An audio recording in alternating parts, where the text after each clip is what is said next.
মৌলভীবাজারে মনু নদীর পানির স্রোতে ভেঙে গেছে রাজনগরের ট্যাংরাবাজার ইউনিয়নের উজিপুর এলাকার বাঁধ। বৃহস্পতিবার রাতে নদীর পানি ঢুকে প্লাবিত হয়েছে কমপক্ষে 10টি গ্রাম।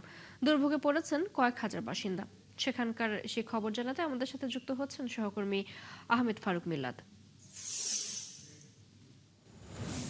মিল্লাদ, এখনো পর্যন্ত কতগুলো গ্রাম প্লাবিত হয়েছে, মানুষের দুর্ভোগের কি খবর আছে এবং সাময়িকভাবে বাঁধের ভাঙন ঠেকাতে কোনো ব্যবস্থা নেওয়া হয়েছে কিনা সব মিলিয়ে জানাবেন।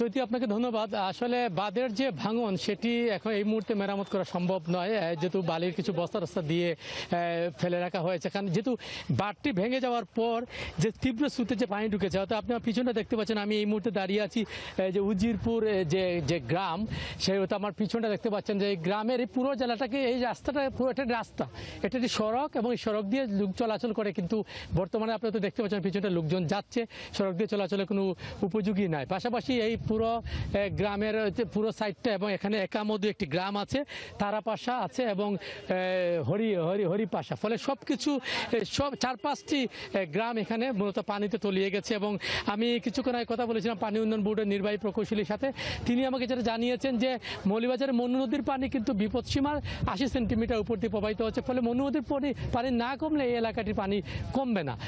তবে অন্য আরও 3টি নদী আছে, কুশিয়ারা, ধলই এবং কুশিয়ারা আরেকটি পয়েন্ট আছে, 3টির পানি কিন্তু কমে গেছে, যে আসার খবর। তবে আজকে যদি বৃষ্টিপাত না হয় তাহলে হয়তো একটু পানি কমে যেতে পারে। পাশাপাশি আপনি ত্রাণ তৎপরতার কথা বলছেন, ইতিমধ্যে জেলা প্রশাসন থেকে 148টি এই আশ্রয়ণ কেন্দ্র রেডি করা হয়েছে, যদি মানুষজন যদি বন্যার্থ দুর্গত যারা আছে তারা যাবেন। কিন্তু এখন পর্যন্ত আশ্রয়ণ কেন্দ্রে যাওয়া পড়েনি, কারণ এখানে একামধু সহ যে এলাকাটিকে আমি জানিয়েছি উজিরপুর, সেখানে যে আশ্রয়ণ কেন্দ্রটি আছে, একটি স্কুল আছে সেখানে, সেই স্কুলটা আমি আগের খবরে দেখিয়েছিলাম, সেখানে মানে পানি ঢুকার কারণে কিন্তু এখানে আশ্রয়ের লোকজন যায় নাই। ফলে এখানে একটি কমিউনিটি সেন্টার আছে, সেখানে আশ্রয়ের লোকজন গিয়েছেন এবং তারা যেটা বলেছেন তাদেরকে রাতের খাবার গতকাল দেওয়া হয়েছিল ব্যক্তিগত উদ্যোগে।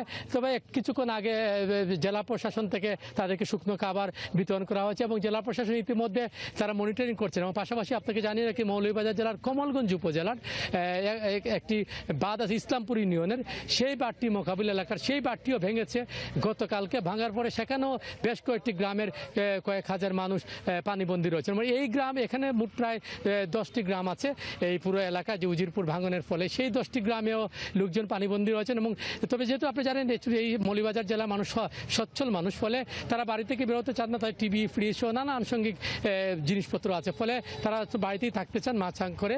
এবং যারা একটু নিম্ন আয়ের মানুষ আছেন তারা মূলত দুর্ভোগে পড়ছেন, তারা বিভিন্ন আশ্রয় কেন্দ্রে আশ্রয় নিয়েছেন। চৈতি, এই ছিল মৌলভীবাজারের উজিরপুর থেকে সর্বশেষ পরিস্থিতি। মিল্লাদ, আপনাকে ধন্যবাদ আমাদের সাথে যুক্ত হবার জন্য।